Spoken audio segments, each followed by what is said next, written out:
Silang Cavite. Dito ko Sila sa po yung West may kakayahan bumili ng mga Hills. malalaking lote. Kaya napapansin nyo, ang Yan. mga lote dito is napakalawak. At ang mga bahay dito ay malalaki. Maganda po tumira dito. Kasi unang-una, malamig ang klima dahil malapit na to sa Tagaytay.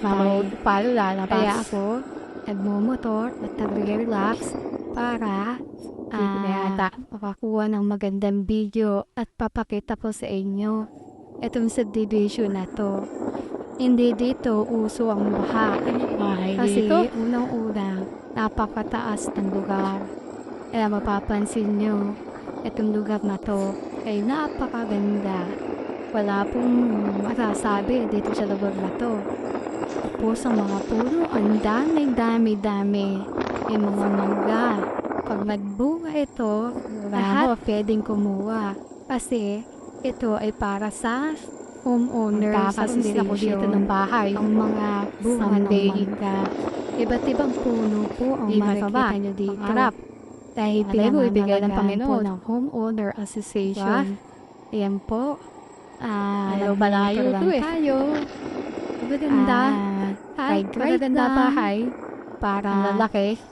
na-relax yung Ano? ating Dito isipan. katuwiran. Ako para Wala bang tindahan. makakuha ng magandang spot para mapabahagi ko sa inyo mga idol. Ayan po. Oh, napakaluwag, di ba? Yung biyahin ko palabas. Ayan. Ayan, Ayan ang po tayo sa tulay.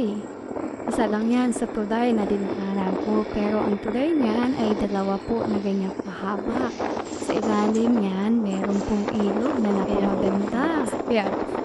Hindi ko na na-video pero may tubig yung ilog. Ang linaw.